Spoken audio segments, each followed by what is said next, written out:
Good morning students.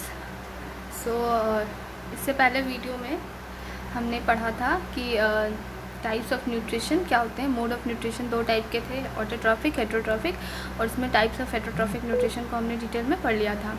अब next जो topic है जो हमें डिटेल में पढ़ना है वो दोनों ही न्यूट्रिशंस को हमें डिटेल में पढ़ना है। किस किस ऑर्गेनिज्म में ऑटोट्रॉफिक न्यूट्रिशन को हमें पढ़ना है प्लांट्स में, और हेटरोट्रॉफिक न्यूट्रिशन को हमें पढ़ना है एनिमल्स के केस में, मतलब ह्यूमन बींग्स के केस में। तो फर्स्ट जो टॉपिक है हमारा वो क्या है, और न्यूट्रिशन इन प्लांट्स। प्लांट्स जो होते हैं वो कैसे न्यूट्रिशन ऑब्टेन करते हैं, वो खुद जो फूड बनाते हैं वो किस प्रोसेस के द्वारा बनाते हैं, और वो किस किस चीज़ की मदद लेते हैं, और उस प्रोसेस में क्या क्या होता है, ये सभी अभी हम पढ़ने वाले हैं। तो सबसे फर्स्ट जो होता है, मैंने फ़र्स्ट क्लास में आपको बताया था कि जो प्लांट्स होते हैं वो इनऑर्गेनिक चीज़ों से, जो इन्वायरमेंट में जो प्रेजेंट इनऑर्गेनिक चीज़ें हैं जैसे कि कार्बन डाइऑक्साइड एंड वाटर को लेकर क्या करते हैं, अपने ही अंदर प्रेजेंट प्लांट बॉडी में प्रेजेंट जो क्लोरोफिल होता है उसकी हेल्प से, और जो सनलाइट जो लाइट एनर्जी होती है उसकी हेल्प से, दोनों की हेल्प से वो क्या करते हैं, जो कार्बन डाइऑक्साइड और वाटर वो लेते हैं उसको किस में बदल देते हैं, कॉम्प्लेक्स ऑर्गेनिक फूड मटेरियल्स में। और वो कॉम्प्लेक्स ऑर्गेनिक फूड मटेरियल को जनरली हम लोग क्या बोलते हैं, कार्बोहाइड्रेट्स। मतलब जो अगर हम बात करें जो प्रोसेस है जिसके द्वारा जो प्लांट्स है वो अपना न्यूट्रिशन ऑब्टेन कर रहे हैं और जिनकी वजह से हम उन्हें ऑटोट्रॉफिक बोल रहे हैं, वो जो प्रोसेस है उस प्रोसेस में जो रॉ मटेरियल्स है वो क्या क्या चाहिए होते हैं हमें, कार्बन डाइऑक्साइड चाहिए होता है प्लांट्स को, और वाटर चाहिए होता है। इसके अलावा जो दो सपोर्टिंग चीज़ें हैं वो क्या क्या हैं, सनलाइट चाहिए है और क्लोरोफिल। और जो प्रोडक्ट होगा उसमें क्या क्या बनेगा, तीन चीज़ें बनती हैं प्रोडक्ट में, एक तो वाटर, एक ऑक्सीजन, और एक मेन जो फूड मटेरियल है वो हमारा क्या है, कार्बोहाइड्रेट, जो कि ग्लूकोज के फॉर्म में बनता है। ये तो हो गया बेसिक। अब हमें क्या करना है, उसे डिटेल में पढ़ना है।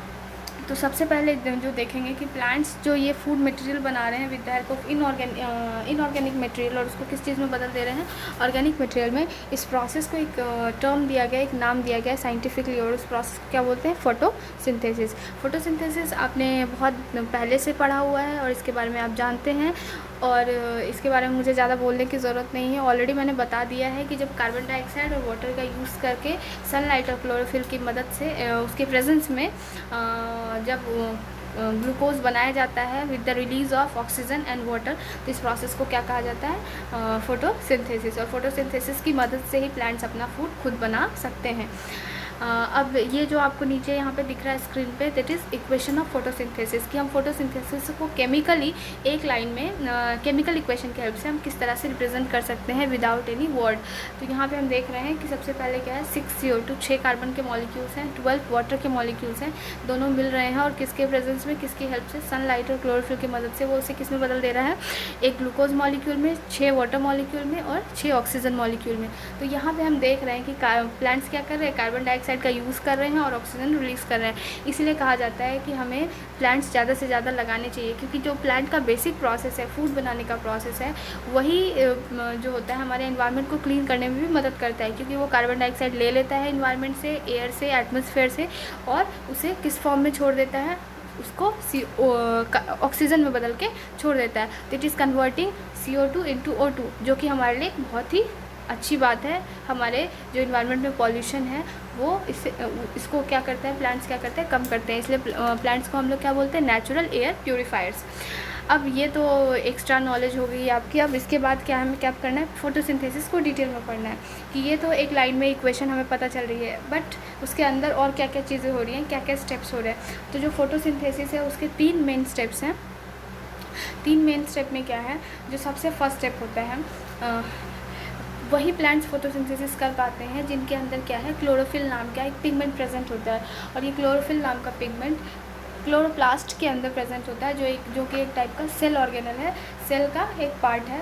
और क्लोरोप्लास्ट किस टाइप का सेल ऑर्गेनल है, हमने 9th में पढ़ा था ऑलरेडी, प्लास्टिड।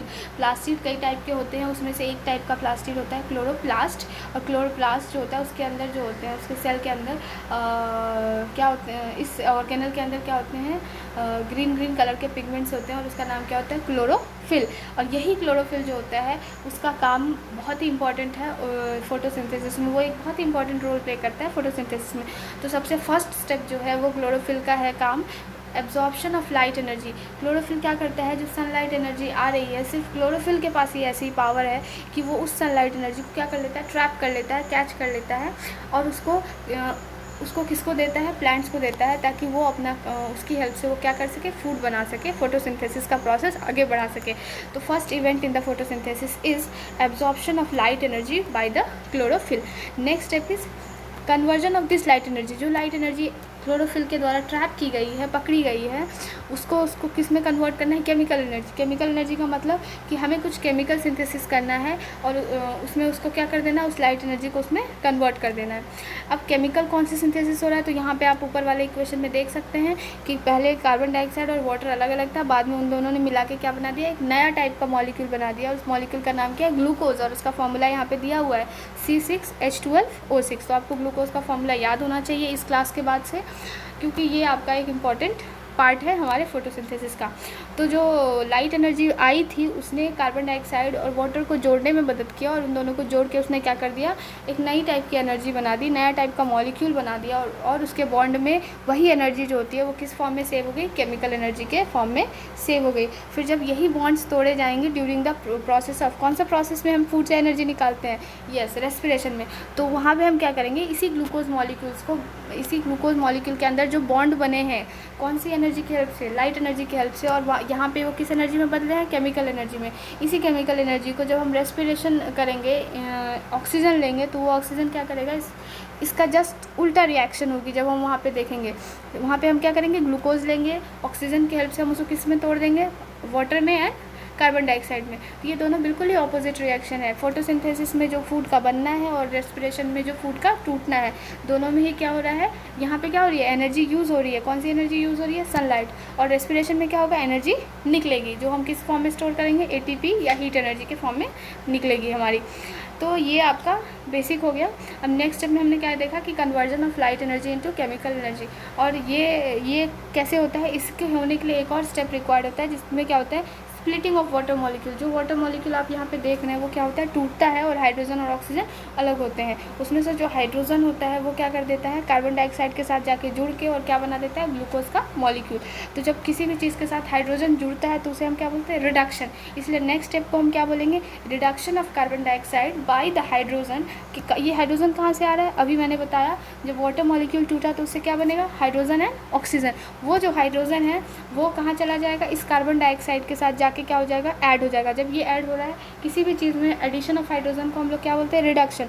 और वो जो ऑक्सीजन निकला वाटर से वो क्या हो जाएगा, इन्वायरमेंट में रिलीज़ हो जाएगा, जो आपको प्रोडक्ट में नज़र आ रहा है 6O2। ये O2 कहाँ से आ रहा है, वाटर मॉलिक्यूल से। और वाटर मॉलिक्यूल का जो हाइड्रोजन है वो कहाँ चला गया, वो चला गया कार्बन डाइऑक्साइड के पास और उसके साथ जुड़ के उसका रिडक्शन करके उसने क्या बना दिया, कार्बोहाइड्रेट बना दिया, जो कि प्लांट का फूड मटेरियल है। और वही कार्बोहाइड्रेट जो है वही कार्बोहाइड्रेट जो है वो क्या होगा, फूड मटेरियल के फॉर्म में यूज़ होगा। और उसी कार्बोहाइड्रेट को ब्रेक करके प्लांट अपनी क्या करेगी, डेली लाइफ की एक्टिविटी करेंगे और अपनी एनर्जी वो क्या करेंगे, ऑब्टेन करेंगे। तो this is the basic step. इसमें 3 स्टेप हैं। First is absorption of light energy by chlorophyll, conversion of light energy into chemical energy and splitting of water molecule into hydrogen and oxygen. इस splitting का क्या requirement है, इसकी क्या ज़रूरत है, ये भी मैंने आपको समझा दिया कि हाइड्रोजन कहाँ जाएगा, ऑक्सीजन कहाँ जाएगा। And next is reduction of, वो जो हाइड्रोजन है उसने कार्बन डाइऑक्साइड को रिड्यूस कर दिया टू फॉर्म कार्बोहाइड्रेट्स।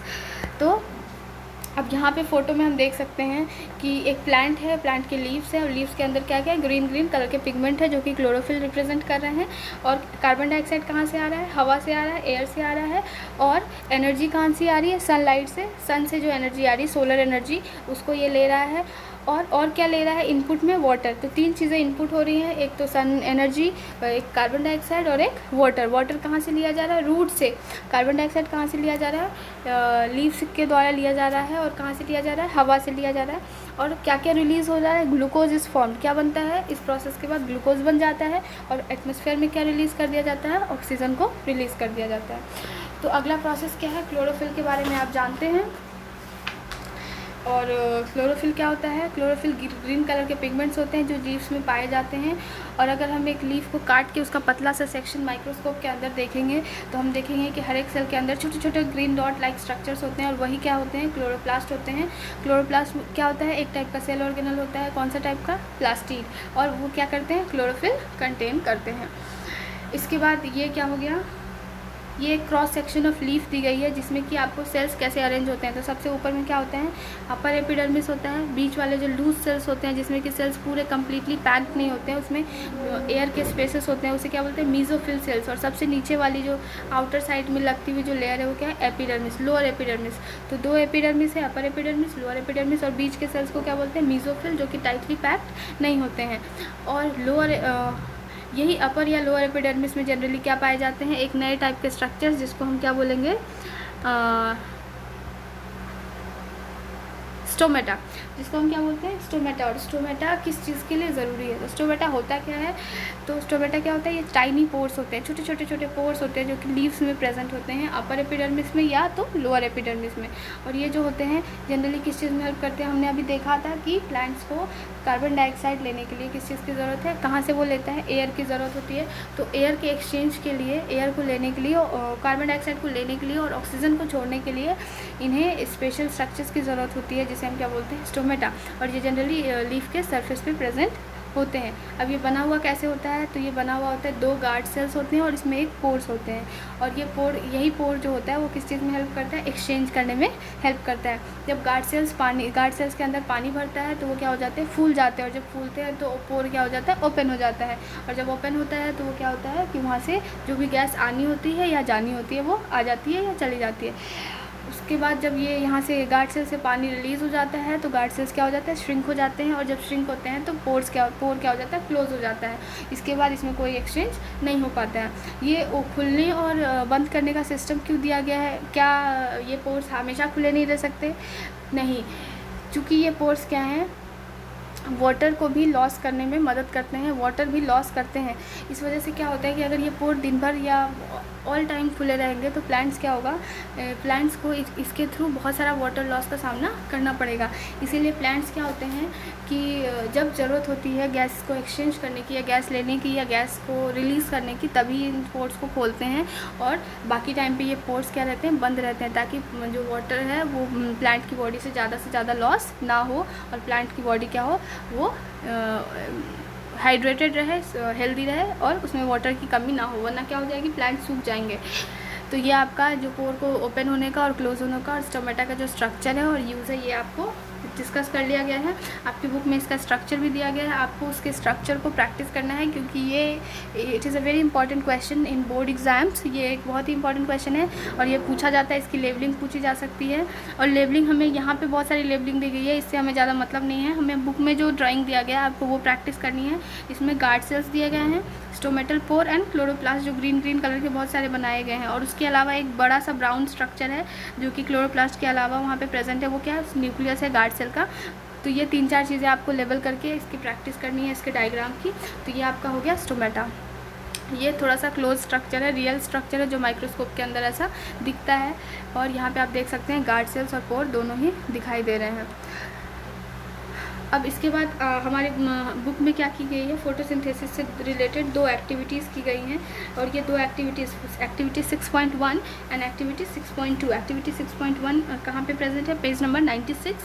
और एक्टिविटी 6.2 कहाँ पे प्रेजेंट है? Page number 97। 6.1 जो एक्टिविटी है वो क्या प्रूफ करती है कि एक्चुअली जो क्लोरोप्लास्ट है, क्लोरोफिल है, वो क्या है? हमारे किस चीज़ के लिए ज़रूरी है? फोटोसिंथेसिस के लिए ज़रूरी है, जो फूड बनता है उसके लिए ज़रूरी है। इसके लिए क्या किया गया है? पॉटेड प्लांट्स लिया गया है। पॉटेड प्लांट्स का मतलब क्या होता है? With variegated leaf. मतलब पॉटेड प्लांट्स ऐसे प्लांट्स जो पॉट में लगाए हुए, गमले में लगाए हुए, ताकि हम उसे एक जगह से दूसरी जगह ले जा सके। और वेरीगेटेड लीव्स का मतलब होता है ऐसे लीव्स जो पूरे ग्रीन नहीं होते, उसमें अलग अलग कलर के पैटर्न्स होते हैं। हमारे स्कूल में भी ऐसे पौधे हैं जिसमें कि येलो और ग्रीन दोनों ही तरह के अलग अलग जगह क्या है, एक ही लीफ जो है अलग अलग जगह अलग अलग कलर का है, येलो भी है और ग्रीन भी है। तो उन सभी लीव्स को क्या बोलते हैं? Variegated leaves. अब उसको क्या करना है? वो जो पॉटेड प्लांट्स है उसको लेके उनको डार्क रूम में रख देना है। कितने दिन के लिए? 3 डेज़ के लिए, ताकि जब डार्क रूम में रहेंगे उनको सनलाइट नहीं मिलेगी तो वो क्या करेंगे। अब एक और बात यहाँ पे आपको बतानी है कि क्या होता है जब प्लांट्स फूड बनाते हैं तो सारा का सारा फूड वो एक दिन में इस्तेमाल नहीं कर पाते हैं, और कुछ फूड जो होता है उनका यूज़ नहीं हो पाता है। तो वो जो फूड यूज़ नहीं होता है वो उसको क्या कर लेते हैं, स्टोर कर लेते हैं। अब स्टोर कर लेते हैं तो किस फॉर्म में स्टोर करेंगे, यहाँ पे हमारे फोटोसिंथेसिस में बन क्या रहा है, ग्लूकोज। तो वो उसे ग्लूकोज के फॉर्म में स्टोर नहीं करते, उसे चेन में ग्लूकोज को कई जोड़ के एक नई स्ट्रक्चर बनाते हैं, और नई स्ट्रक्चर बनाते हैं, उस नई स्ट्रक्चर का नाम क्या है, स्टार्च। और उस स्टार्च के फॉर्म में वो क्या कर लेते हैं, फूड को अपने सेल्स में स्टोर कर लेते हैं। और जब बाद में जब कभी उन्हें ज़रूरत होती है, और या तो कभी क्या होता है कि सनलाइट नहीं मिल रही है या किसी वजह से वो फूड सिंथेसिस नहीं कर पा रहे हैं, क्लाउडी डेज़ है और वो उनको सनलाइट कंटिन्यू नहीं मिल रही है, तो उन केसेस में क्या होता है कि वो अपने स्टोर्ड फूड को यूज़ करते हैं। अदरवाइज़ फ्लावरिंग के टाइम पे जब ज़्यादा एनर्जी की ज़रूरत होती है, फ्रूटिंग के टाइम पे तो इन स्टोर्ड एनर्जी का यूज़ होता है। तो वो जो प्लांट्स होते हैं वो अपनी जो स्टोर्ड एनर्जी, स्टोर्ड कार्बोहाइड्रेट जो होता है, कार्बोहाइड्रेट जो है वो किस फॉर्म में स्टोर करते हैं, स्टार्च। तो ये क्वेश्चन भी बहुत ही इंपॉर्टेंट है कि स्टोरेज फॉर्म जो होता है फूड का, वो प्लांट में उनका क्या नाम होता है, स्टार्च। जबकि एनिमल के केस में भी क्या होता है कि जब एनिमल्स या ह्यूमन बीइंग जब ज़्यादा खाना खाते हैं तो सारा खाना अगर वो यूज़ नहीं कर पाते, फिजिकल एक्टिविटी कम होती है, तो उनकी बॉडी भी क्या कर लेती है, एक्स्ट्रा फूड को स्टोर कर लेती है। जो कार्बोहाइड्रेट का स्टोरेज फॉर्म है वहाँ पे स्टार्च नहीं है, वहाँ पे उसका नाम क्या होता है, ग्लाइकोजन। थोड़ा सा अंतर होता है, बाद में आप इसे डिटेल में पढ़ेंगे कि क्या अंतर होता है, लेकिन अभी आप इतना सा जान लीजिए कि जो प्लांट के केस में जो फूड है, जो कार्बोहाइड्रेट का जो फॉर्म है, जिस फॉर्म में वो फूड स्टोर होता है, उस फॉर्म का नाम क्या है, स्टार्च। जबकि एनिमल के केस में जो फूड है, जिस फॉर्म में कार्बोहाइड्रेट स्टोर होता है, उस फूड का नाम क्या है, ग्लाइकोजन। ये आपको याद रखना है, ये बहुत ही इंपॉर्टेंट क्वेश्चन है, कई हायर क्लासेस तक भी बायोलॉजी में पूछा जा सकता है। उसके बाद यहाँ पे हम क्या देख रहे थे कि हमने एक पॉटेड प्लांट लिया और उसके बाद उसको कहाँ रख दिया, वेजिटेटेड लीव्स वाला, और उसको रख दिया डार्क रूम में जहाँ पे बिल्कुल अंधेरा है, सनलाइट अवेलेबल नहीं है 3 दिन के लिए, so that all the starch is used up, ताकि जो प्लांट के अंदर स्टार्च मतलब स्टोरेज जो फूड है वो सभी क्या हो जाए, सब के सब यूज़ हो जाए। उसके बाद हमने क्या किया, उसको वहाँ से निकाला और सनलाइट में रख दिया, कितने घंटे के लिए, 6 घंटे के लिए। जैसे ही हम उसे सनलाइट में रखेंगे तो सनलाइट जैसे ही अवेलेबल होगी तो वो क्या होगा कि कौन सा प्रोसेस शुरू करेगा, फोटोसिंथेसिस, वो अपना फूड बनाना शुरू करेगा। अब चूँकि 3 दिन हम रख चुके हैं तो ऑलमोस्ट सारे के सारे स्टार्च जो उसमें होंगे ख़त्म हो चुके होंगे। अब उसको जब हमने सनलाइट में रखा तो नया जो स्टार्च बनेगा, नया जो फूड बनेगा, ग्लूकोज बनेगा, वही सिर्फ प्रेजेंट होगा लीव्स में। उसके बाद हम क्या करेंगे, उस प्लांट से एक लीफ तोड़ेंगे, और लीफ तोड़ने के बाद क्या करेंगे, क्योंकि ये वेजिटेटेड लीव है उसमें सारा का सारा एरिया ग्रीन नहीं होगा, तो जो भी एरिया ग्रीन होगा उसको हम क्या करेंगे, परमानेंट मार्कर से मार्क कर लेंगे कि ये एरिया ग्रीन है, बाकी एरिया या तो येलो कलर का या पिंक, जो भी कलर के आपके लीफ हैं उस कलर का, तो हम ग्रीन एरियाज़ को मार्क कर लेंगे परमानेंट मार्कर से, ताकि वो बाद में और भी प्रोसेस जो हो रहे हैं उसमें वो भूले नहीं। क्योंकि अगर आप दूसरे नॉर्मल मार्कर से मार्क करेंगे तो वो क्या हो जाएगा, जब हम आगे प्रोसेस करेंगे तो वो ख़त्म हो जाएंगे, इसलिए हमें यहाँ पे कौन सा मार्कर यूज़ करना है, permanent marker. Then dip the leaf in boiling water to make it soft. उसके बाद क्या करेंगे, उस लीफ को बॉइलिंग वाटर में डाल देंगे, एंड देन उसके बाद क्या करेंगे, dip the leaf in alcohol and heat it in a water bath to decolourise it and remove the chlorophyll. Then उस लीफ को बॉइलिंग वाटर से निकाल के अल्कोहल में डिप करेंगे और उसको हीट करेंगे वाटर बाथ में। वाटर बाथ एक बर्तन होता है जिसमें क्या करते हैं, हम पानी डाल के और उसमें किसी चीज़ को रख के उसको हीट करते हैं, क्योंकि अल्कोहल को डायरेक्टली हीट करने से वो क्या करेगा, उसमें क्या होती है, आग, वो फायर हो जाता है, इसीलिए उसको हम लोग डायरेक्टली हीट नहीं करते हैं। उसको एक बर्तन में अलग से उसमें पानी डाल के, पानी को उबाल के उसके अंदर हम क्या करते हैं, अल्कोहल वाला बर्तन रखते हैं। एंड उसके बाद जब अल्कोहल में डालेंगे लीफ को तो वो क्या हो जाएगा, उससे क्लोरोफिल क्या हो जाएगा, रिमूव हो जाएगा। Then wash the leaf in water, और उस लीफ को किस में वॉश करना है, पहले हमने बॉइलिंग वाटर में डाला, फिर अल्कोहल में डाला, अल्कोहल में डालने के बाद उसको डाल दिया हमने वाटर में, और वाटर में धोने के बाद अच्छे से उसको हम लोग डालेंगे डाइल्यूट आयोडीन सॉल्यूशन में। आयोडीन क्या करता है, स्टार्च आयोडीन के साथ कॉम्प्लेक्स बना लेता है, और कौन सा कलर देता है, ब्लू कलर। उसके बाद देखा गया कि उसके बाद आप देखेंगे कि कुछ पोर्शंस पे ब्लू कलर आ गए हैं और कुछ पोर्शंस पे ब्लू कलर नहीं है। तो नाउ यू कैन कंपेयर कि जो पोर्शन ग्रीन था, जहाँ पे क्लोरोफिल प्रेजेंट था, वहाँ पे क्या हुआ, फोटोसिंथेसिस हुआ, और वहीं पे क्या बना, स्टार्च बना। और सिर्फ वही कलर्स जो हमने परमानेंट मार्कर से मार्क किए थे, सिर्फ वही रीज़न क्या हो गया, ब्लू हुआ, बाकी रीजन्स जो हो गए वो ब्लू नहीं हुए। इस एक्टिविटी से हमें क्या पता चलता है कि क्लोरोफिल क्या है, कौन से प्रोसेस के लिए नेसेसरी है, फोटोसिंथेसिस के लिए नेसेसरी है, और उसके बिना क्या होगा, फोटोसिंथेसिस पॉसिबल नहीं है। आज की क्लास के लिए इतना ही, थैंक यू। आगे का हम अगले क्लास में पढ़ेंगे।